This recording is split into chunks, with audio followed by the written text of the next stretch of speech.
பின்னால் வந்து நெல்லாம் இது பண்ணுவாங்க, பேடி ஃபீல்டு இருக்கும். இதே வளாகத்தில் இந்த மாதிரி இருந்தது இந்த இடத்துல.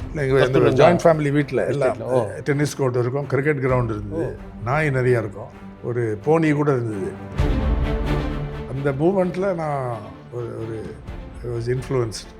லெஃப்ட் இதுதான் கரெக்டுன்னு சொல்லி எனக்கு ஒரு தெளிவு வந்தது. ஒரு நியூ இது அப்புறம் நிறைய படிக்க ஆரம்பித்தேன். ஒரு அந்த பெட்டெல்லாம் ரொம்ப குளிர் காலத்தில் இந்த பெட்டை வந்து டைட்டாக இது பண்ணுவாங்க, பிளாங்கெட் போட்டு. அது அடியில் போகிறது தான் அவங்க பண்ணுவாங்க. அங்கே போனால் டைட்டாக இருக்கும். ஆனால் அதை பார்த்தா அது வெறும் ஒரு பெட்ஷீட் மாதிரி இருக்கும் இதில். ஸோ கேள்விப்பட்டது என்னென்னா, அண்ணா வந்து அது மேலே படுத்துட்டு இருந்தாராம். அடுத்த மார்னிங் வந்து ரொம்ப குளிர்தேனாராம். அப்புறம் தான் கோவிந்தன் தான் சொல்லி கொடுத்துருக்காரு, இது உள்ளே போகணும். சிக்கலான இதில் கூட நான் அவரோட கான்டாக்ட் வச்சுருந்தேன். கலைஞர் நண்பன் சில மீட்டிங்கில் கூட ஒரு தடவை சேப்பாக்கில் என் ஃப்ரெண்ட் ராமுக்கும் எனக்கும் கடவுள் நம்பிக்கை கிடையாது அவர் சொல்லிட்டார். அது உண்மைதான். நான் 20ஸ்லேயே கம்ப்ளீட்டாக ரிலிஜன்லாம் விட்டுட்டேன். ஆனால் நீங்கள் கம்யூனிஸ்ட் பார்ட்டியில் மெம்பர்ஷிப் வாங்கினீங்களா? கார்டு ஹோல்டிங் மெம்பராக இருக்கீங்களா? இப்போ இருக்கீங்க? இப்போ அது நான் இப்போ பேசுறது இல்லை. Okay, right sir. ஒரு கட்டத்தில் ஜெயலலிதா வந்து ஹிந்து நிறுவனத்தை சார்ந்த ஆசிரியர் அவங்களாம் வந்து கைது பண்ணாத ப்ரிவிலேஜ் இன்வெஸ்டிகேஷனில் வந்து பண்ணிவிட்டு ஒரு 15 நாள் சிறை தண்டனை கொடுத்து போலீஸ் வந்தாங்க. அப்போ நீங்கள் தான் அதை ரொம்ப சிறப்பாக டேக்கிள் பண்ணிங்கன்னு வச்சுக்கோங்க. ஏன்னா அந்த சமயத்தில் போலீஸ் உள்ள இந்து ஆஃபீஸ்க்குள்ளே வரும்போது அரெஸ்ட் வாரண்ட் இருக்கான்னு கேட்டீங்க. ஸோ அவங்க கையில் அரெஸ்ட் வாரண்ட்டில் அப்புறம் போயிடுறாங்க. ஆமாம், இல்லை தேவையில்லை, நாங்கள் இல்லை வர முடியாது. ஆனால் நான் மட்டும் இல்லை, இந்த ஒர்க்கர்ஸ் யூனியன் லீடர் ஃபுல்லாக வந்துட்டாங்க எல்லாரும் வெளியில். ஜெயலலிதா கிட்ட ஒரு விஷயம் புரிஞ்சுக்கணும், அவங்க பிரில்லியன்ட் தான் இன் மெனி வேஸ். ஆனால் ஒரு ஆட்டோக்ராட்டிக் டெண்டன்சி இருக்கும். கொடநாடுக்கு வர முடியுமான்னு ஒரு அழைப்பு வந்தது. அங்கே ஃபோன் பண்ணி அவங்க பார்க்கும்போது சொன்னாங்க, ஃபஸ்ட்டு அப்பாலஜைஸ் பண்ணாங்க. நான் வந்து சொன்னேன், but I was very depressed. போன உடனே அங்கே சில பேர் ஃபோட்டோலாம் எடுத்தான். நான் வந்து வெறும் ப்ரைவேட் மீட்டிங்காகவும் கருதில், இப்போ ஃபோட்டோவும் நான் கேட்கல யாரையும். அவங்க வந்து உண்மையிலேயே கான்ஷியஸாக இருந்தாங்களா ஹாஸ்பிட்டலுன்னு கேட்டேன். இருந்தாங்க, கொஞ்சம் நல்லா தான் இருந்தாங்க. ஒரு லிஃப்ட் கூட அந்த ஃப்ரண்ட் ஆஃப் தி ஹவுஸில் பின்னால் லிஃப்ட் இருக்கும், இவங்க மேலே போகிறதுக்கு அது தயார் பண்ணி வரவேற்கிறதுக்கு வச்சுருந்தாங்க. அது போய் என்ன காட்டினாங்க. நான் ஹிந்துவில் இல்லை. ஓகே, இந்த எனக்கு சில வித்தியாசம் வந்ததுனால நான் விலகிட்டேன். இந்த 1970s. ஓகே, 1977 தான் திருப்பியும்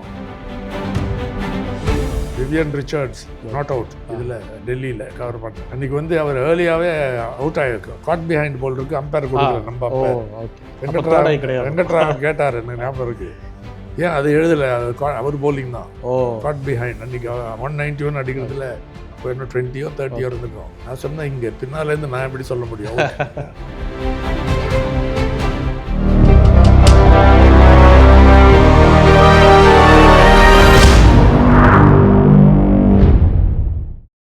வணக்கம். ஜனநாயகத்தோடைய 4வது தூண் அப்படின்னு சொன்னால் அது பத்திரிகை.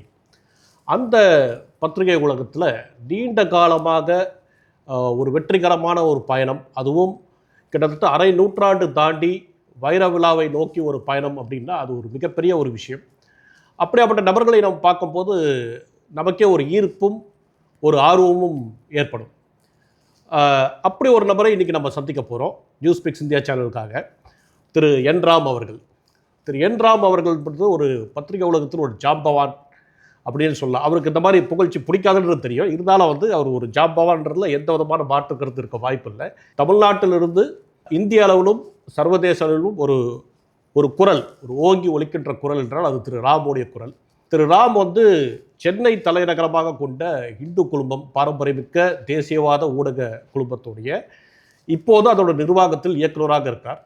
இதுக்கு முன்னாடி வந்து அதோடைய ஹிந்து பத்திரிகையில் எடிட்டர் இன் சீஃபாக செயல்பட்டிருக்கார். அதோடைய சிஸ்டர் பப்ளிகேஷன்ஸ்லையும் ஆசிரியர் பொறுப்பில் வகுத்திருக்கிறார். இது வந்து ஒரு பேட்டி இல்லை சார். ஏன்னா நானுமே உங்கள் நிறுவனத்தில் வேலை பார்க்கக்கூடிய ஒரு பத்திரிகையாளர். உங்களோட பல ஸ்பீச்சை கேட்டிருக்கோம், பல கருத்துக்களை கேட்டிருக்கோம். ஆனால் அதெல்லாமே வந்து ரொம்ப அகாடமிக்காக போகும். ஸோ இது ஒரு சாதாரண ஒரு உரையாடல், ஒரு கான்வர்சேஷன் மாதிரி வச்சுக்கிட்டு உங்களோட வாழ்க்கையின் மலரும் நினைவுகள் அப்படின்றதா கொண்டு வரணுமா ஒரு எண்ணமாக இருக்கு எனக்கு. ஏன்னா உங்களுடைய இளம் வயது அதெல்லாம் தெரிஞ்சுக்கணும் எப்படி இருந்தது. ஆமாம், இப்போ கான்வர்சேஷன் தான் எப்போ கான்வர்சேஷன். ஸோ நீங்கள் ஒரு 80 வயதை நோக்கி போயிட்டுருக்கீங்க. ஆனால் உங்ககிட்ட எப்பயுமே ஒரு சைல்ட் லைக் எந்தூசியாசத்தை நான் பார்த்துருக்கேன். ஏஜ் இஸ் ஜஸ்ட் நம்பர்ன்றதுக்கு நீங்கள் ஒரு உதாரணமாக இருக்கீங்க. இப்போ உங்களுடைய இளமை வயது, அந்த சிறிய வயது, மாணவர் பருவம், எந்த பள்ளி, கல்லூரி நாட்கள், அதை பற்றி கொஞ்சம் சொல்லுங்கள். நான் சின்ன பசங்களை கூட என் பேரை கூப்பிட்டு அட்ரஸ் பண்ண சொல்லுவேன். ராமன் கூப்பிடுன்னு. அவங்க பண்ண மாட்டாங்க அந்த மாதிரி. பெரியவங்கலாம் சொல்லுவாங்க அதெல்லாம் பண்ணாதன்னு. தாத்தா அதெல்லாம் எனக்கு பிடிக்காது. ஸோ அது ஜஸ்ட் ஒரு லைட் ஹார்ட்டடாக சொல்கிறேன். ஓகே. நான் வந்து சர்ச் பார்க் கொஞ்ச நாள் இருந்தேன். என் பேரண்ட்ஸ் வந்து அப்போது வெளியூரில் டூர் பண்ணியிருந்தாங்க, father and mother. So church பார்க்கில் இது பண்ணாங்க. அப்போ தான் ஒரு புதிய ஸ்கூல் வந்து நல்ல நல்ல ரெப்புடேஷனோட ஒன்று வந்தது. ரோசரி மெட்ரிகுலேஷன் கான்வென்ட் ஸ்கூல் சென்டோமில் இருக்கும், அந்த சர்ச் பக்கத்தில். அதுக்கு ஒரு பேர் இருக்குது. பல பேர் அதை புதுசாக பசங்களெல்லாம் சேர்த்தாங்க போல் இருக்குது. சிதம்பரம் கூட எனக்கு முன்னால் ஒரு வருஷத்துக்கு முன்னால் அங்கே சேர்த்துட்டாரு. பட் நான் ஒரு வருஷத்துக்கு பிறகு அங்கே போகும்போது சர்ச் பார்க்லேருந்து அங்கே போனேன். அது ஒரு கேர்ள்ஸ் ஸ்கூல் மெயினாக. ஸோ 4th கிளாஸ்க்கு அப்புறம் டபுள் ப்ரமோட் பண்ணிவிடுவாங்க. எங்களை பண்ணிட்டாங்க. மார்க்ஸ்னால் இல்லை, ஏன்னா அந்த வயசானவொடனே அங்கே இருக்கக்கூடாது, கோஎட் வேணாம் அப்படின்னு சொல்லி. ஸோ அங்கேருந்து 6th form Madras Christian college high ஸ்கூலுக்கு போனேன். அதுதான் ஸ்கூலிங். அப்போது நல்லா சொல்லிக் கொடுப்பாங்க இங்கிலீஷில். பல நல்ல education at that level. Church பார்க்கோ இல்லை ரோசரி மெட்ரிகுலேஷன் ஸ்கூல். எங்கள் வீட்டில் வந்து இங்கிலீஷ் நிறைய பேசுவாங்க. இப்போ ஃபாதரோட பேசுகிறது கூட பாதி தமிழ் பாதி இங்கிலீஷ் தான் இருக்கும். இது ஃபுல் தமிழ் இருக்காது. அப்போது மதர் எல்லாமே சில வார்த்தைகள்லாம் இந்த இதில் அதுதான் அப்ரிங்கிங், ஏன்னா ஹிந்து இதில் இருக்கிறதுனால. அண்ட் அப்போ வந்து ஒரு பாயாக இருந்தால் எக்ஸ்பெக்டேஷன் என்னென்னா இது ஜேர்னலிசமில் தான் போகணும். ஃபேமிலியில் அப்படி ஒரு ஃபேமிலியில் ஒரு எதிர்பார்ப்பு, யாரும் ஃபோர்ஸ் பண்ண மாட்டாங்க. பட் அந்த மாதிரி ஒரு அட்மாஸ்பியர் கிரியேட் ஆகிடுது.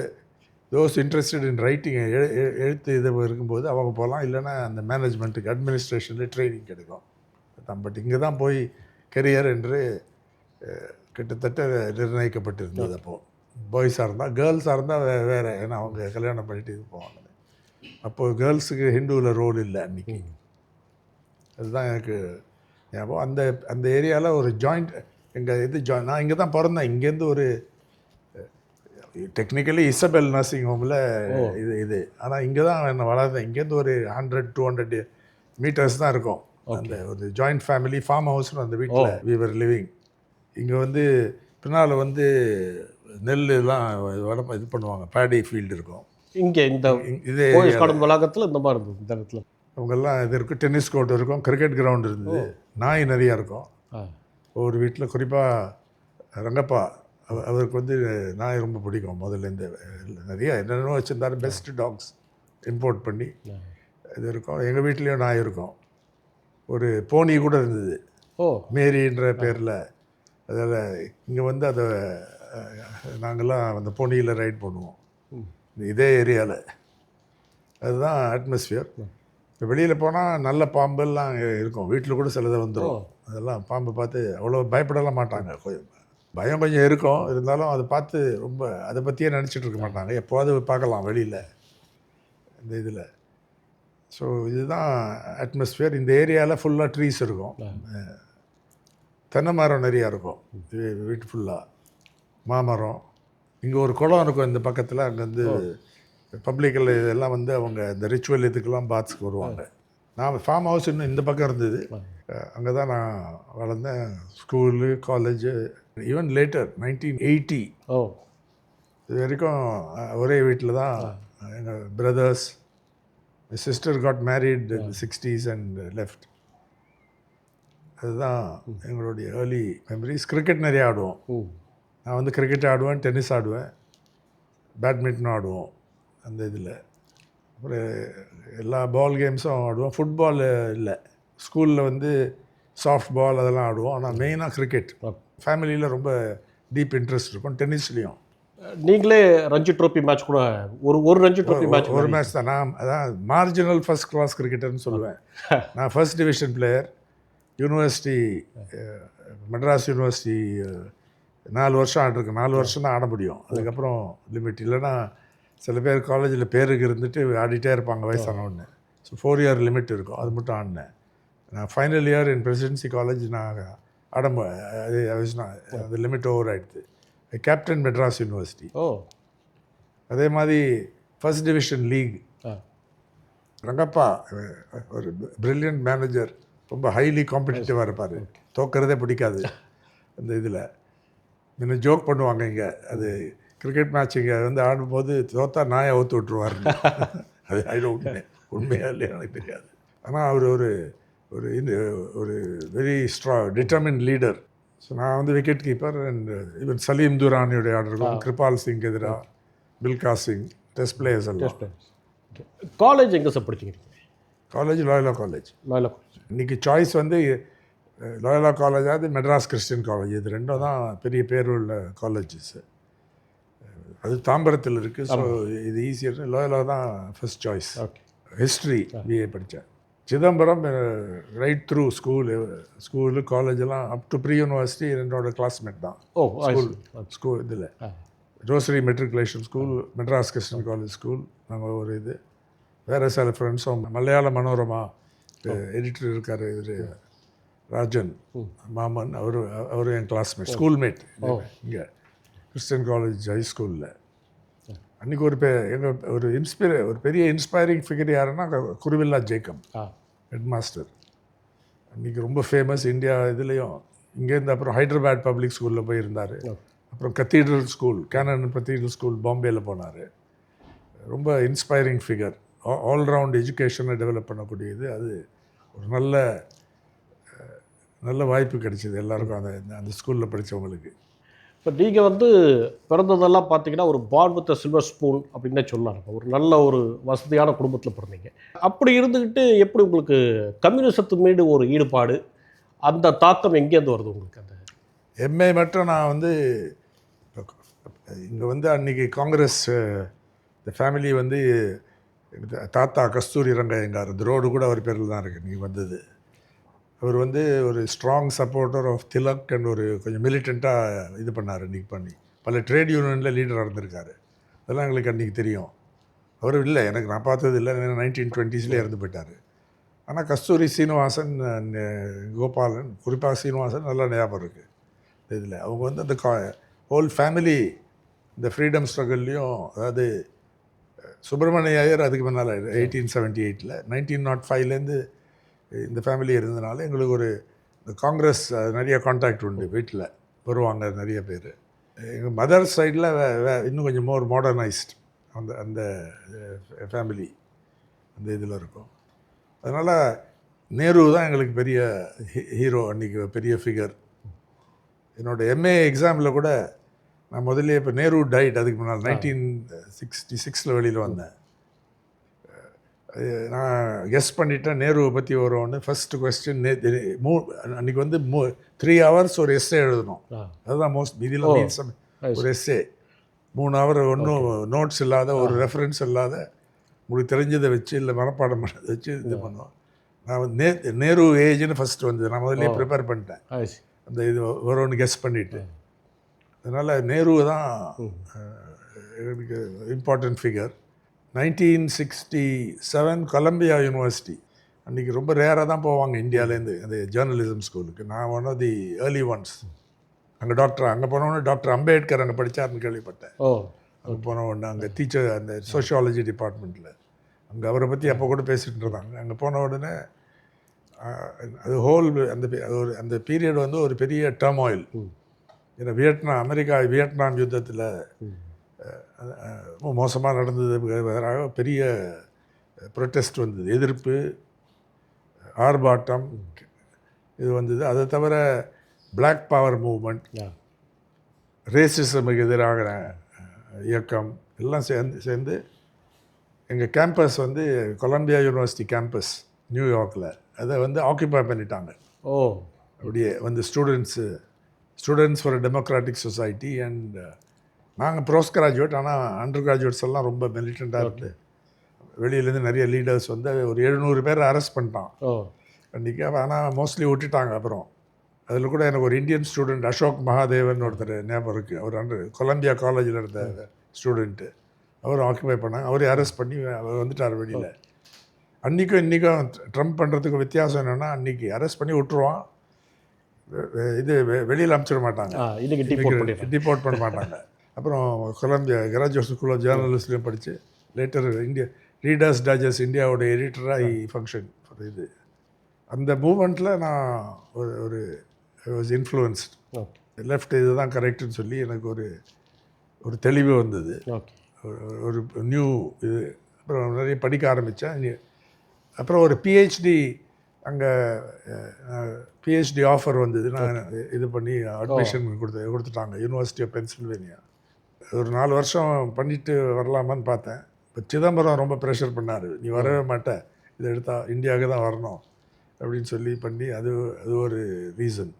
அவரும் கம்யூனிஸ்ட் மூமெண்ட்டில் ஈடுபட்டிருந்தார் அந்த காலத்தில்? இல்லை, சிதம்பரம் இல்லை, ஆனால் ஒரு ப்ரொக்ரெசிவ் இது எடுத்தார், அன்றைக்கி சப்போர்ட் பண்ணார். நாங்கள் இந்தியாவுக்கு வந்த உடனே ரேடிக்கல் ரிவ்யூன்னு ஒரு பத்திரிகை ஒரு ஜேர்னல் ஆரம்பித்தோம், மேகசின். இந்த இதில் அது சிதம்பரம் முதல்ல இருந்தார். அப்புறம் சில கருத்து வேற்றுமையெல்லாம் வந்ததுனால அவருமா ஒரு காங்கிரஸ்க்கு போனதுனால அது ஆட்டோமேட்டிக்காக இருந்தது. But we kept in touch throughout. அவர் தான் எனக்கு மைத்திலி சிவராமன் இன்ட்ரடியூஸ் பண்ணி விட்டார். அவங்க அப்போ யூஎனில் இருந்தாங்க. அவங்களும் கம்யூனிஸ்ட் இயக்கத்தில் பிரில்லியன்ட் ரைட்டர். அங்கே இருந்தாங்க யூஎனில். ஜி பார்த்தசாரதி அவர் யூஎன் இந்தியாவோட ரெப்ரசன்டேட்டிவாக இருக்கும்போது அங்கே ஒர்க் பண்ணியிருந்தாங்க யூஎனில் ஒரு ரிசர்ச் இதில். சிதம்பரம் தான் இன்ட்ரடியூஸ் பண்ணி விட்டார். அண்ட் அவர் ஹார்வர்டில் 2 வருஷம் கோர்ஸ், அது எங்களது 1 வருஷம். வந்து என் ரூமில் தான் தங்கினார் முதல்ல. அப்புறம் இந்தியா வந்தோம். அங்கே ஜிபியை போய் பார்த்தோம், நான் இன்ட்ரடியூஸ் பண்ணி விட்டேன். ஜிபி வந்து முதல்ல ஹிந்துவில் ஒர்க் பண்ணியிருந்தார். ஜி பார்த்தசாரதி அசிஸ்டன்ட் எடிட்டராக, எடிட்டோரியல் ரைட்டர் ரொம்ப நாள் இருந்தார்.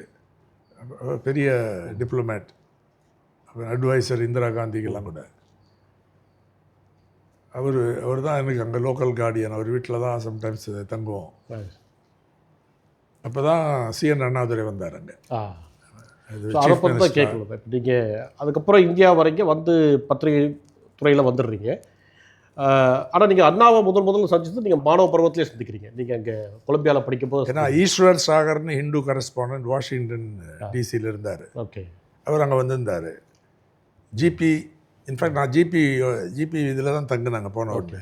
அவர் ஆனால் அண்ணா வந்து அவங்க ஸ்டே பண்ணார். அப்புறம் இந்த ஒரு ஹோட்டலில் அவர் போட்டு அங்கே ஒரு இது ஞாபகம் இருக்குங்க, கோவிந்தன் ஒருத்தர், ஜிபியோட ஜீவ்ஸ் என்று சொல்லலாம், எல்லாத்தையும் பார்த்துப்பார். கோவிந்தன் ஒருத்தர் அந்த வீடெல்லாம் அவரோட அப்பா, ஏன்னா ஜிபி அன்றைக்கி ஒய்ஃப் தவிர போயிட்டாங்க, அப்போது தனியாக தான் இருந்தார். இவர் தான் பார்த்துப்பார் ஃபுல்லாக எல்லாத்தையும். ஒரு சுவையான ஒரு இதை கேள்விப்பட்டோம் அப்போது. அதாவது அந்த பெட்டெல்லாம் ரொம்ப குளிர் காலத்தில் இந்த பெட்டை வந்து டைட்டாக இது பண்ணுவாங்க, பிளாங்கெட் போட்டு. அது அடியில் போகிறது தான் அவங்க பண்ணுவாங்க. அங்கே போனால் டைட்டாக இருக்கும். ஆனால் அதை பார்த்தா அது வெறும் ஒரு பெட்ஷீட் மாதிரி இருக்கும் இதில். ஸோ கேள்விப்பட்டது என்னென்னா, அண்ணா வந்து அது மேலே படுத்துட்டு இருந்தாராம். அடுத்த மார்னிங் வந்து ரொம்ப குளிர்தேன்னாராம். அப்புறம் தான் கோவிந்தன் தான் சொல்லி கொடுத்துருக்காரு, இது உள்ளே போகணும், அதாவது இப்படி இருக்கிறது. அந்த மாதிரி ஒரு சிம்பிள் மேன். அந்த ஈஸ்வர் சாகர் வரும்போது இவர் வாஷிங்டனில், நியூயார்க்லேருந்து வாஷிங்டன் போனார். நியூயார்க் அந்த மீட்டிங்லாம் நான் போனேன். அங்கே இன்ட்ரடியூஸ் பண்ணி விட்டாங்க ஜிபி இதனால். வாஷிங்டன் இருக்கும்போது நானும் அங்கே போனேன். ஈஸ்வர் சாகர் சஜஸ்ட் பண்ணி அங்கே போன உடனே அவர் போகிற அந்த டூரில் என்னை இன்வைட் பண்ணாங்க, அவர் அக்காம்பனி பண்ணுறதுக்கு, ஸ்டூடெண்ட்டு. ஸோ அதை சுற்றி அந்த ஸ்டேட் டிபார்ட்மெண்ட் அரேஞ்ச் பண்ணதில் நாங்கள் போய் சுற்றி பார்த்தோம். ரொம்ப சிம்பிளாக இருப்பார். ஒரு விஷயம் கூட எனக்கு ஞாபகம் இருக்குது. அதாவது அன்றைக்கி ஒரு மொட்டைலுக்கு போனோம் இதில், அங்கே ஸ்டே பண்ணியிருந்தார். நாங்கள் ஒரு பிக்கப் பண்ணுவோம். அதாவது ஷேவ் பண்ணணுமா அப்படின்னு கேட்டார். நானே அவன் கட்டாயம் பண்ணணும் அப்படின்னு, இன்னைக்கு இல்லை வலிக்கிறதேன்னாரு. அதுக்கப்புறம் இங்கே ராஜரத்னம் ஸ்டேடியமில் ஒரு ஃபங்க்ஷன் நடந்தது. அங்கே போய் மீட் பண்ணும்போது ரொம்ப கைண்டாக இது பண்ணார். அது ஒரு பெரிய விஷயம். ஏன்னா அவர் வந்து ஒரு மிகப்பெரிய ஒரு ஸ்காலர், ஒரு அறிஞர். இன்ஃபேக்ட் தமிழ்நாட்டுக்கு கிடைச்ச ஒரு பொக்கிஷன்னு சொல்லலாம். அவர் நீங்கள் மாணவர் படத்தில் இருக்கும்போது அவ்வளோ சிம்பிளாக இருந்திருக்காரு அப்படின்றது ஒரு அப்சல்யூட்லி. நீங்கள் எம்ஜிஆரோட பழகிருந்தீங்களா? அதுக்கு ஏதாவது? அது மட்டும் இல்லை, பெரியாரையும் meet பண்றதுக்கு ஒரு தடவை வீரமணி அவர்கள் வீட்டில் காந்தி நகரில் நம்ம ஹிந்துவில் சுந்தரராஜன் இருந்தார், பாப்பான்னு கூப்பிடுவாங்க. லேட்டர் ஸ்போர்ட்ஸ் எடிட்டராக இருந்தார். Okay. அவர் வந்து வீரமணி வீட்டுலாம் அவர் நல்லா பழகுவார். அங்கே ஒரு தடவை பெரியார் அங்கே வந்து தங்கும்போது, இப்போ கூட ஆசிரியர் வீரமணி அவர் டாக்டர் வீரமணி அவர்கள் ஞாபகம் வச்சுருக்காரு இந்த வயசுலையும் கிளியராக. அங்கே போனோம், ரொம்ப கைண்டாக இருந்தார். உங்கள் கிராண்ட் ஃபாதர் தாத்தாலாம் எனக்கு நல்லா தெரியும். இந்த இது பண்ணி எல்லோரும் பிடிக்கும், ரொம்ப இது பண்ணார். ரொம்ப இன்ட்ரெஸ்டிங் ஒரு மீட்டிங், மறக்கவே முடியாது. அந்த வீரமணி டாக்டர் வீரமணி வீட்டில் இந்த சுந்தரராஜன் தான் அரேஞ்ச் பண்ணார். எம்ஜிஆரை நல்லா தெரியும், அதுக்கு முன்னாடி கலைஞரை தெரியும். அவர்லாம் சீனியர் ரொம்ப. எம்ஜிஆர் வந்து அந்த பிரேக் பண்ணும்போது இப்போ லெஃப்ட்லலாம் போய் அவரை மீட் பண்ணுவாங்க. அது நானும் போயிருக்கேன். அந்த திண்டுக்கல் எலெக்ஷன் கூட நான் போய் பார்த்துருக்கேன், வாட்ச் பண்ணியிருக்கேன். முதல் தேர்தல் ஃபஸ்ட்டு வின் அவங்களுக்கு. அப்புறம் இங்கே டி நகரில் இருப்பார், அங்கே போய் பார்ப்போம், நல்லா பழகுவார். பட் எனக்கு கலைஞர் தான் நல்லா தெரியும் லேட்டர். அவர் தான் உங்களுக்கு அந்த ஹிந்து ராம் அப்படின்ற ஒரு அடையாளத்தை அவர் தான் எழுதி கொடுத்தார் இல்லையா? பொதுவாக அவங்கள ராம் அப்படின்வாங்க, ஆனால் அவர் முரசொல்ல எழுதும்போது கூட ஹிந்து ராம்னு எழுதுவார் அவர், கலைஞர். ஸோ அதனால் அந்த ஒரு ஹிந்து ராம்ன்ற பேர் உங்களுக்கு அப்படியே அதோட. அவர் என்னன்னா, நம்ம ஏதாவது விஷயம் அவங்க பண்ணுறது விமர்சனம் பண்ணால் கூட முதல்ல ஏன் அப்படி எடுத்துகிட்டு சொன்னாலும் அவரோட பேசி ஒரு அந்த இஷ்யூவை சீரியஸாக எடுத்துப்பார். சில தடவை இதை கூட மாற்றிப்பார், அவரோட வியூஸ் மாற்றிருப்பார். வியூஸ்னால் இது பண்ணி கேட்பார் நம்ம சொல்கிறது. இன்னும் பெரிய அளவுக்கு இன்ஃப்ளூயன்ஸ்னு சொல்ல முடியாது, ஆனால் அந்த மாதிரி பழகலாம். ஒரு கான்வர்சேஷன், ஹிஸ்ட்ரியை பற்றி பேசலாம். அதெல்லாம் நிறைய அவருக்கு இன்ட்ரெஸ்ட் உண்டு. லேட்டர் ஆன் எல்டிடியை பற்றி நான் நிறைய பேசியிருக்கேன் இந்த இதில். அவருக்கு நமக்கு இருந்த வித்தியாசம், அவரோட பொசிஷன், அதெல்லாம். அதுக்கு பன்னீர்செல்வம் கூட அந்த புக்கில் எழுந்தது உண்மைதான்.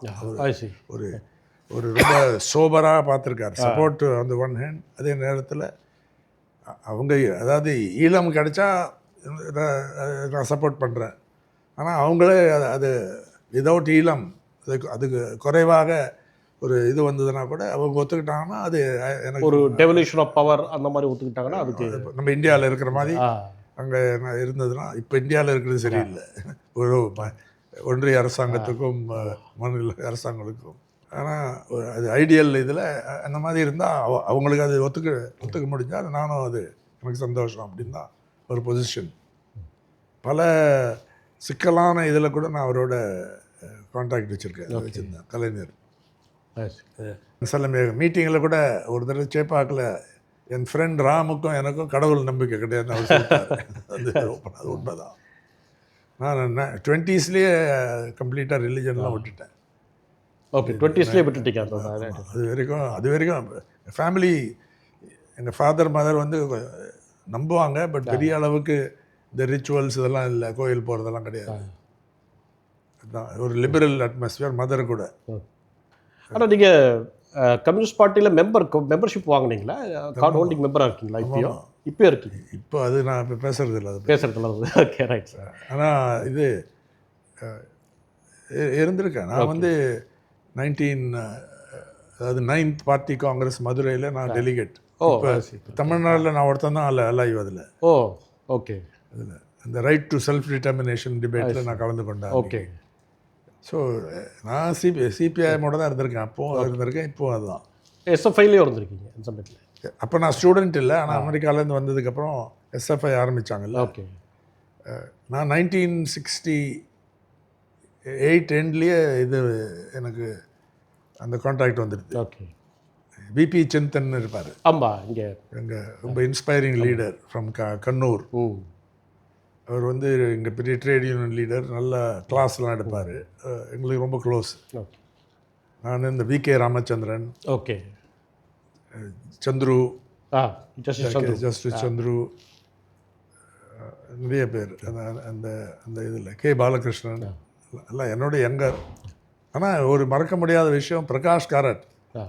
அவர் வந்து எடின்பரோவில் ஸ்டூடெண்ட்டாக இருந்தார், மாஸ்டர்ஸ். இங்கே தான் எனக்கு ஜூனியர், நம்ம ஸ்கூலில் தான். அவருக்கு ஜூனியர் நம்ம முதலமைச்சர் மு.க. ஸ்டாலின், எம்சிசியில். இது நான் 1960 பாஸ் பண்ணேன், Prakash a few years later and அவர் மச் லேட்டர். ஸோ 1968 எண்ட்லேயோ 69 பிகினிங்லேயோ அவரை ஃபஸ்ட் டைம் இவங்க மீட் பண்ணோம். ஏன்னா அவர் வந்து அங்கேருந்து வரும்போது he got in touch with the CPIM Chinthan அது மாதிரிலாம். அப்போ நல்லா ஞாபகம் இருக்குது. அப்போ அதுலேருந்து எனக்கு கான்டாக்ட் ஃப்ரெண்டு. ஆனால் பிரகாஷ் காரட்டுக்கு ஒரு பேக்ரவுண்டு, ஹிஸ்டாரிக்கல் பேக்ரவுண்ட், ஹிந்துவோட கனெக்ஷன் இருக்குது. ஸ்கூலில் முடிச்சுட்டு மெட்ராஸ் கிறிஸ்டியன் காலேஜ் போகும்போது ஒரு எஸ்ஏ காம்படிஷனில் ஹி ஒன் ஃபர்ஸ்ட் ப்ரைஸ். ஹிந்துவும் ஒரு ஜாப்பனீஸ் கம்பெனியும் அதை ஸ்பான்சர் பண்ண அந்த இதில் டோக்கியோ ஒலிம்பிக்ஸ்க்கு அனுப்புறதுக்கு இது பண்ணார். ஸோ இவர் தான் அதை வின் பண்ணிட்டார் அந்த SA competition. He was interviewed my father G Narasimhan. எனக்கு அப்போ தெரியாது பிரகாஷ், அவருக்கு என்ன தெரியும், ஏன்னா நான் சீனியர் கிரிக்கெட் ஆடினதுனால. இப்போ நீங்கள் அந்த வகையில் ஜெயலலிதா போன்ற ஆளுமைகளோடு சந்திச்சிருப்பீங்க. ஆனால் ஒரு கட்டத்தில் ஜெயலலிதா வந்து ஹிந்து நிறுவனத்தை சார்ந்த ஆசிரியர் அவங்களாம் வந்து கைது பண்ணாத ப்ரிவிலேஜ் இன்ஃபர்மேஷனில் வந்து பண்ணிவிட்டு ஒரு 15 நாள் சிறை தண்டனை கொடுத்து போலீஸ் வந்தாங்க. அப்போ நீங்கள் தான் அதை ரொம்ப சிறப்பாக டேக்கிள் பண்ணிங்கன்னே சொல்லலாம். ஏன்னா அந்த சமயத்தில் போலீஸ் உள்ள ஹிந்து ஆஃபீஸ்க்குள்ளே வரும்போது அரெஸ்ட் வாரண்ட் இருக்கான்னு கேட்டீங்க. ஸோ அவங்க கையில் அரெஸ்ட் வாரண்ட்டில் அப்புறம் போயிடுறாங்க. ஆமாம், இல்லை தேவையில்லை, நாங்கள் இல்லை வர முடியும். ஆனால் நான் மட்டும் இல்லை, இந்த ஒர்க்கர்ஸ் யூனியன் லீடர் ஃபுல்லாக வந்துட்டாங்க எல்லாரும் வெளியில். அது இல்லைன்னா இந்த மாதிரி அவன் வந்திருப்பான் உள்ள. ஸோ அங்கே அப்படியே அந்த நம்பர்ஸை பார்த்துட்டு அவன் நான் சொன்னது தனியாக கூட்டான் வாரண்ட் எங்கன்னு, அதுக்குள்ளே உள்ளே இருந்தவங்களை அனுப்பிச்சிட்டோம். ஸோ அப்படி மாலினி பார்சாதி உள்பட இது உடனே இங்கே மாட்டாதீங்க. ஏன்னா அவங்க அன்றைக்கி எங்களுக்கு பெரிய கவலை என்னன்னா, ரங்கராஜனுக்கு அப்போ உடல் நிலை சரியில்லை. ஏதாவது அரெஸ்ட் பண்ணான்னா டேஞ்சர் ஆகிடும் லைஃபுக்கு. அவர் தான் பப்ளிஷராக இருக்காரு. ஆமாம், அவர் தான் பப்ளிஷர், லேட்டர் சேர்மன். அவர் தான் அப்போ ஹெட்டு. அது அவன் போன வாரத்துக்குள்ளே இவர் ஃபோன் பண்ணார். தயாநிதி மாறன் அங்கேருந்து ஃபோன் பண்ணி வராங்கன்னு சொன்னார். அதுக்கு அது மட்டும் இல்லை, அன்றைக்கி மார்னிங் நான் வந்து எனக்கு நல்லா ஞாபகம் இருக்குது, நேற்று நடந்த மாதிரி அந்த நிகழ்ச்சி. இது குவீன் மேரிஸ் காலேஜ் முன்னால் நான் காரில் வரேன், பீச் வழியாக போவோம் ஆஃபீஸுக்கு. அப்போ நான் எடிட்டர் இன் சீஃப். நம்ம பாலன் ஆனந்த விகடன் ஆசிரியர், என்னோட ரொம்ப க்ளோஸ் ஃப்ரெண்ட், அப்புறம் சீனியர், ஃபோன் பண்ணுறாரு. இன்றைக்கி கேள்விப்பட்டேன் இந்த விஷயம் வந்து வரப்போகிறது அசம்பிளியில், இந்த தண்டனை கொடுத்துட்டு போகிறாங்க இதில். ஆனால் ஜெயலலிதா மெக்னானிமஸாக பரவாயில்ல நான் இது விட்டுறேன்னு சொல்லுவாங்கன்னு, ஆனால் நீங்கள் அதை செக் பண்ணிக்கோ அப்படின்னாரு. ஸோ அது எல்லாம் கரெக்டாக நடந்தது, எக்ஸப்ட் ஜெயலலிதா அது செய்ய மறந்துட்டாங்க. அதனால் ஓரளவுக்கு எங்கள் மைண்டில் அது இருந்தது. நம்ம ஜெயந்த் இருந்தார், நம்ம சீஃப் ஆஃப் பியூரோ இருந்தது. நான் ஜோக் கொண்டு பண்ணேன், ஜெயந்தியா இன்னும் இங்கே இருக்க போக வேண்டியதானே அப்படின்னா. அவர் ஒருத்தர் அவரையும் கைப்பற்ற, ஆமாம் அவரு பேரும் இருக்குது. அதனால் ஓரளவுக்கு அது. அப்புறம் தயாநிதி மாறன் ஃபோன் பண்ணார், அசம்பிளிலேருந்து வராங்க அப்படின்னு அவங்களுக்கு தகவல் கிடைச்சது. ஸோ அதெல்லாம் ரொம்ப யூஸ்ஃபுல்லாக இருந்தது. அது ஒரு பெரிய பத்திரிகை சுதந்திரத்துக்கு ஒரு பெரிய வெற்றின்னு தான் நினைக்கிறேன். ஏன்னா அது சுப்ரீம் கோர்ட்டில் கூட ஒரு இது வந்தது. அப்புறம் அவங்களா விட்ரா பண்ணிட்டாங்க. அதுக்கப்புறம் அந்த வாஜ்பாய் கவர்மெண்ட்டில் சிஏஎஸ்எஃப் செக்யூரிட்டி கொடுக்குறேன்னு உடனே அவங்க நாங்கள் அரெஸ்ட் பண்ண மாட்டோம் அப்படின்றது. அதாவது ஜெயலலிதா கிட்ட ஒரு விஷயம் புரிஞ்சுக்கணும், அவங்க பிரில்லியன்ட் தான் மெனி வேஸ், ஆனால் ஒரு ஆட்டோக்ராட்டிக் டெண்டன்சி இருக்கும். அதனால் அவங்க வந்து ஒரு விஷயம், டு பி ஃபேர் டு முதலமைச்சர் ஜெயலலிதா, யாராவது தைரியமாக நின்னாங்கன்னா, அவங்களுக்கு எதிராக அந்த இது போச்சுன்னா, அந்த அவங்களுக்கு வேண்டியது கிடைக்கலன்னா அவங்களே அதை இது பண்ணிவிடுவாங்க. ஆல்மோஸ்ட் அப்ரிஷியேட் பண்ணுற மாதிரி வச்சுக்கோங்களேன். ஒரு ஃபைட் பண்ணாங்க எல்லாரும் சும்மா இப்படி இருந்தாங்கன்னா அவங்க இன்னும் ஷீவில் இது. அதுதான் நான் ஜெயலலிதாவோட கேரக்டரில் புரிஞ்சிருந்தது. ஃபைட் பண்ணால் அவங்கள ஷீ மே அப்ரிஷியேட்டட்னு நினைக்கிறேன் அந்த இதில். அப்புறம் வாய்ப்பு கிடச்சிது. குவீன் மேரிஸ் ஸ்டெல்லா மேரிஸ் காலேஜில் வந்து ஓட் பண்ணுவாங்க. அங்கே ஓட் பண்ணும்போது அங்கே எல்லோரும் பார்த்துட்டு இருப்போம், நான் அங்கே தான் போவேன். ஹிந்து எழுதுறதெல்லாம் வெரி குட் அப்படின்னு அந்த காரில் நிறுத்தி சொன்னாங்க, நம்ம மீட் பண்ணலாம். அதுக்கப்புறம் நான் அந்த பூன்குன்றன் வழியாக காண்டாக்ட் பண்ணுறேன் அப்படின்னாங்க. ஒரு மாதம் ஒன்றும் வரல. அதுக்கப்புறம் நான் கோயம்புத்தூரில் இருக்கும்போது கோடநாடுக்கு வர முடியுமான்னு ஒரு அழைப்பு வந்தது. அங்கேருந்து ஃபோன் பண்ணி அவங்க பார்க்கும்போது சொன்னாங்க, ஃபஸ்ட்டு அப்பாலஜைஸ் பண்ணாங்க. ஐசி. நான் வந்து அங்கே சொன்னேன், but I was very depressed okay. அப்படியே ஆ இந்த இதில். அதனால் இப்போது இது இருந்தது. அன்றைக்கி என்ன பேசணுன்னா, அவங்களுக்கு வந்து அரசியலில் பிடிக்கவே இல்லை. ஐ ஹேட் பாலிட்டிக்ஸ். இப்படியே சொல்கிறேன். ஆமாம். அதே மாதிரி ஃபில்ம்ஸ், ஐ ஹேட்டட் ஃபில்ம்ஸ். நான் நல்ல பால்கிவாலா, நரீபன் மாதிரி கான்ஸ்டியூஷனல் எக்ஸ்பர்ட் லாயராக இருக்கிறது எனக்கு ஆசை இருந்தது. நல்ல ஸ்டூடெண்ட் நான். ஆனால் my mother forced me into films. Okay. அது வேறு இதுலேயும் சொல்லியிருக்காங்க, பட் ரொம்ப எனக்கு நல்ல ஞாபகம் இருக்குது. ஓகே. ரொம்ப ரியல் இதோட எமோஷனோடு சொன்னாங்க. அதில் போய் நான் ஃபில்மில் அதே மாதிரி அரசியலும் ஐ ஹேட்டட். ஆனால் எம்ஜிஆர் வந்து அது இது பண்ணிட்டார், ஃபோர்ஸ் பண்ணிட்டார் அது வரத்துக்கு பாலிட்டிக்ஸில். இன்றைக்கும் எனக்கு ஐ ஹேட் பாலிட்டிக்ஸ். ஓ, அந்த 2009 சொல்கிறாங்க அந்த இதில். நான் அப்புறம் கேட்டேன், சம்டைம்ஸ் டியூ ஃபீல், இங்கிலீஷில் சொல்கிறேன், do you feel all alone in the world அப்படின்னு கேட்டேன். சம்டைம்ஸ் வேறு யாருமே இல்லாமல், ஏன்னா எல்லாரோடையும் இது வந்துட்டாங்க, ஒரு தனிமைப்பட்டு இருக்கீங்களா அப்படின்ற மாதிரி. வேறு யாருமே உலகத்தில் ரொம்ப தனியாக இது இருக்கு. ஏன்னா டிப்ரெஷன் சொன்னதுனால. ஏன் அப்படி சொல்கிறீங்க? ஐ ஹேவ் கம்ப்ளீட்டாக டோன் மாறி தப்போ இது கோவம்லாம் வரல. பட் ஷீ செட், மதர் இருந்தாங்கன்னா என்னை பார்த்துட்டு இருப்பாங்க, நல்லா என்னை கவனிச்சிட்டு இருப்பாங்க. மதர் இல்லாதனால மை சிஸ்டர் இப்போ என்ன, she looks after me. N party Sasikala, my party looks after me அப்படின்னு அது கொஞ்சம் இது வந்துடுது, ஒரு ஸ்பிரிட் வந்த மாதிரி பேசணும். அன்றைக்கி ரொம்ப, அதாவது எப்படி டிஎம்கே டிஃபீட் பண்ணுறது அப்படின்னு சொல்லி அவங்க ரொம்ப டவுனாக இருந்தாங்க. Okay. I was very impressed. ஏன்னா இது மாதிரி இவ்வளோ ஓப்பனாக பேசுறது. ஆமாம், பொதுவாக அதுக்கு முன்னால் நிறையா இது இருந்திருக்கு, ஒரு டென்ஷன்ஸ் இருந்திருக்கு. இந்த கேஸ் போட்டது, அந்த டிஸ்ப்ரப்போர்ஷனட் அசெட்ஸு கூட நான் நேராக கேட்டுட்டேன். ஓகே. அவங்க வந்து அவங்க வீட்டில் மீட் பண்ணும்போது, இதெல்லாம் எங்கே வாங்கினீங்க கோவம் வந்துடுது. நான் வந்து ஏர்னிங்ஸ், ஃபில்ம் ஏர்னிங்ஸ்லாம் இருந்தது அப்படின்னு. ஏன்னா நம்ம வேலை அதுதான், ஓப்பனாக கேட்கலாம். நான் அது இப்படி தான் எல்லாத்தையும் கேட்பேன். இந்த இதில் அவங்க ஒன்றும் தப்பாக எடுத்துக்க மாட்டாங்க. ஸோ ஜெயலலிதா நிறைய ஆப்பர்ச்சுனிட்டி இருந்தது, சில நல்லதும் பண்ணாங்க. ஆனால் அந்த வேஸ்ட் அப்ரோச், இப்போ நீங்கள் எதிர்க்க வேண்டிய இதுதான் வந்தது, ஒரு ஆட்டோக்ராட்டிக். இப்படியாப்பட்ட ஆளுமைகளை சந்திச்சிருக்கீங்க. ஆனால் ஜெயலலிதா மறைவுக்கு பிறகு இன்னொரு விஷயம், அந்த ஃபைட், ஹிந்து ஃபைட்டுக்கு அப்புறம் நம்ம ஏஷியன் காலேஜ் ஆஃப் ஜேர்னலிசம் இது அவங்க தான் கொடுத்தாங்க, அது சொல்லணும். அந்த சசிகுமார் போய் மீட் பண்ணி அதில். ஸோ அவங்க, அதாவது ஷி வாஸ் கேப்பபிள் ஆஃப் அந்த ஓவர் கம்மிங் அண்ட் அப்புறம் மாற்றிப்பாங்க அந்த மாதிரி. அரசியல் சகஜமாக இருக்கலாம், ஆனால் அது அவங்க இதில்.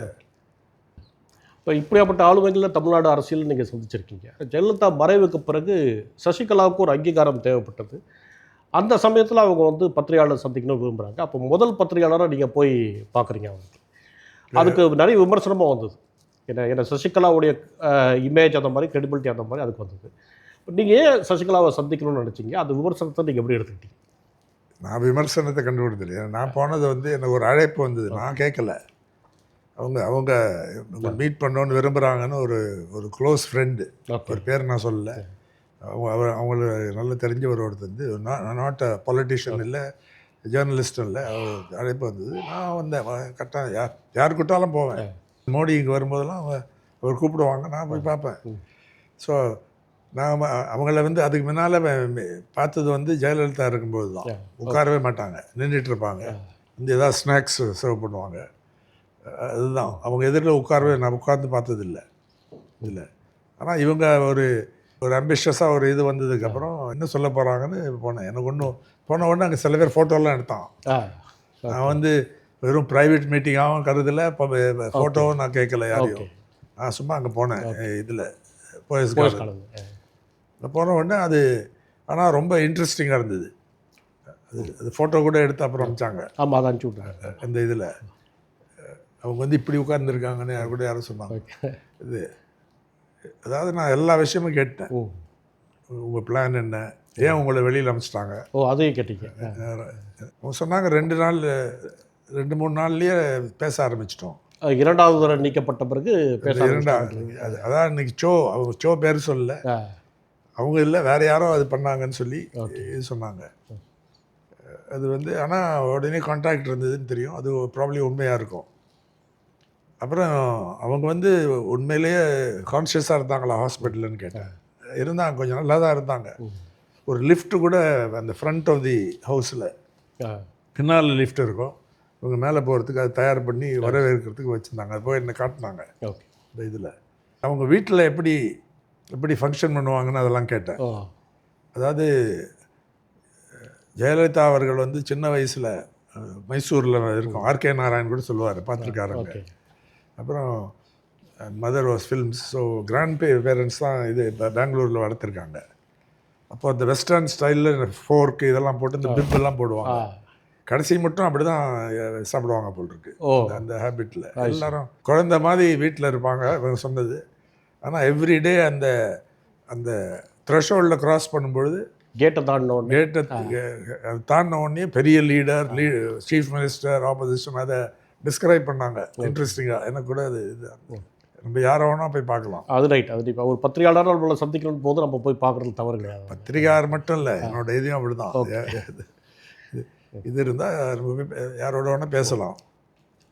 இப்போ உங்கள் ஊடகத்துறை, இப்போ ஊடக பயணத்தை பார்க்கும்போது பொதுவாக நிறைய ஜேர்னலிஸ்ட் இருக்காங்க, ஆசிரியர் லெவலில், சீனியர் லெவலில் இருக்காங்க.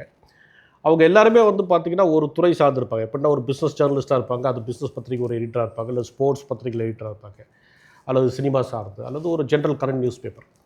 ஆனால் உங்களுடைய ப்ரொஃபைல் ரொம்ப இன்ட்ரெஸ்டிங்காக இருக்குது. ஏன்னா நீங்கள் வந்து ஹிந்து குடும்பத்தில் ஸ்போர்ட்ஸ் ஸ்டாரோட எடிட்டராகவும் இருந்திருக்கீங்க, ஃப்ரண்ட் லைனில் இருந்திருக்கீங்க. அது ஒரு இன்டர்நேஷ்னல் லெவலில் பேசப்படக்கூடிய ஒரு magazine. Business line entirely dedicated to business, அதோடைய எடிட்டராக வந்திருக்கீங்க. அப்புறம் ஹிந்துலேயும் நீங்கள் வந்து சிறப்பாக எடிட்டர் இன் சீஃபாக செயல்பட்டுருக்கீங்க. எப்படி இது சாத்தியமானது? எப்படி இந்த multifaceted interest in different genres of journalism எப்படி வந்து? ஃப்ரண்ட் லைன் பிகினிங்லேருந்தே நான் அதில் ஈடுபட்டு இருந்தேன். கஸ்தூரி தான் அவர் ஐடியா தான் அது. அதாவது எப்படி வந்ததுன்னா, ஒரு கலர் பிரிண்டிங் வந்தது, கலர் ஸ்கேனிங் அண்டு அதுக்கு ஒரு வாய்ப்பு கிடைக்கும்னு சொல்லி ஃப்ரண்ட் லைன் ஆரம்பிச்சது. அப்போ அதுதான் இதில் முதல்ல கே நாராயணன் நியூஸ் எடிட்டர், அவர் எல்லாம் அதுதான் ஆரம்பித்தோம். அப்புறம் நான் அதில் கண்டினியூ பண்ணேன். பிஸ்னஸ் லைனை பொறுத்தவரையில் நான் அதில் சீரியஸாக ஈடுபடல.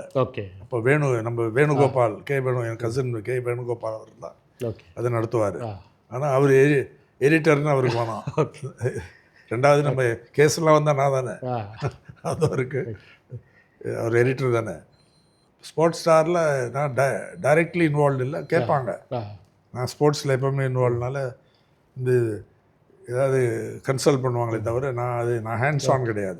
ஹிந்துவும் ஃப்ரண்ட் லைனும் ஹிந்துவில் இருக்கும்போது ஃப்ரண்ட் லைனுக்கு அதுக்கு முன்னால்.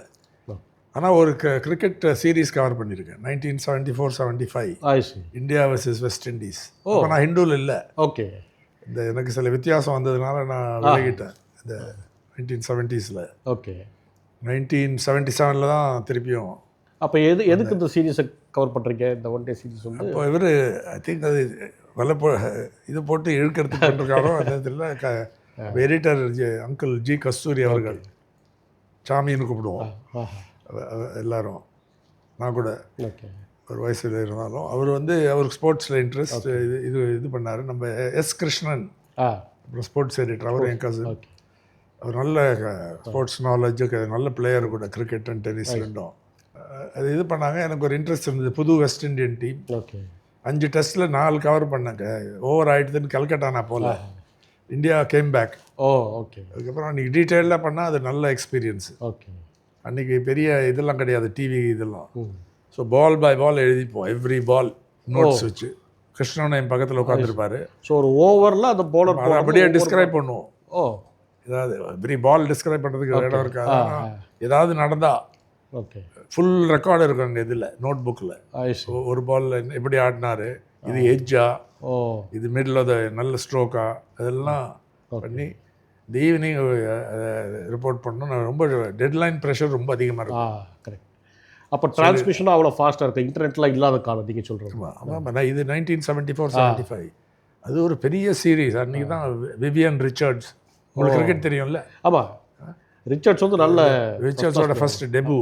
Debut. Gordon Greenidge, Haynes Haynes வரல வரல, அப்போ வரல. ஆண்டி ராபர்ட்ஸ் பெரிய பவுலர், ஆ ஃப்ளாய்ட் லாய்ட் கேப்டன், கிளைவா. அப்புறம் அந்த ஃபாஸ்ட் பவுலர்ஸ் இருந்தாங்க. மார்ஷல் இருந்தாரா? இல்லை, அந்த கிரேட் ஃபாஸ்ட் பவுலர்ஸில் ஒருத்தர் தான் அன்றைக்கி இருந்தார், ஆண்டி ராபர்ட்ஸ். Aunty Roberts. ஆனால் பேட்டிங் வந்து டெரிஃபிக். அந்த ஜூலியன் பாய்ஸ்னு ஒருத்தர் இருப்பார், அலெக்சாண்டர் அவர் மேனேஜர். இது நல்ல சீரீஸ், இந்தியாவிலையும் பிரமாதமான இது. ஓகே. விஸ்வநாத், கவாஸ்கர் கை இது ஃப்ராக்சர் ஆகிடுது, சில டெஸ்ட் மிஸ் பண்ணி கடைசி டெஸ்ட்டில் தான் வின் பண்ணாங்க அவங்க வெஸ்ட் இண்டீஸ். அதுக்கப்புறம் தான் ரைஸ் ஆஃப் வெஸ்ட் இண்டீஸ் கிரிக்கெட்னு சொல்லுவோம். இதுக்கப்புறம் விவியன் ரிச்சர்ட்ஸ் 191 செகண்ட் டெஸ்ட்டில் நாட் அவுட், இதில் டெல்லியில் கவர் பண்ணேன். அன்றைக்கி வந்து அவர் ஏர்லியாகவே அவுட் ஆகிருக்கும், காட் பிஹைண்ட் போல் அம்பேர் கொடுக்குற நம்ம அம்பேர் வெங்கட்ராவன் கேட்டார், எனக்கு ஞாபகம் இருக்குது, ஏன் அது எழுதலை, அது அவர் போலிங் தான், காட் பிஹைண்ட். அன்றைக்கி 191 அடிக்கிறதுல அப்போ இன்னும் 20 or 30 இருந்திருக்கோம். நான் சொன்னேன், இங்கே பின்னாலேருந்து நான் எப்படி சொல்ல முடியும், அவங்க டெரரிஸ்ட். நான் சொன்னேன், டெரரிஸ்ட் சொன்னால் எப்படி பேச முடியும், என்ன நெகோஷியேட் பண்ண முடியும்னு. வந்து அவர் என்ன சொன்னார், டேப் ரெக்கார்டரை ஸ்விட்ச் ஆஃப் பண்ணிவிடுங்க, சோ ராமசாமியும் உங்கள் மேலேயும் okay they will try to kill you. நம்ம ரியலாக பேசலாம். அதில் தான் ஆரம்பிச்சது. ஓகே. 10-12 hours நடந்தது மீட்டிங். கடைசி நாள் தீக்ஷித் லேட்டாக வந்தார். ஏன்னா அன்றைக்கி வெளியில் வந்திருந்தா பெரிய இன்சிடெண்ட்டாக இருக்கும். முரளி, நான், ரவி, சம்டைம்ஸ் சோ வருவார், சில நேரம் மாலன் வருவார், இதெல்லாம் வச்சு அறிக்கை விடுவோம். அவ்வளோ. ராஜீவ் காந்தி பற்றி ஒரு விஷயம் இன்றைக்கி நான் சொல்லணும்னா, 89 விபி சிங் ஸ்வேரிங் நான் போகும்போது அவர் ரொம்ப அவர் தான் ஹோஸ்ட் மாதிரி எல்லாரும் டீ வந்து சாப்பிடுங்க பண்ணார்.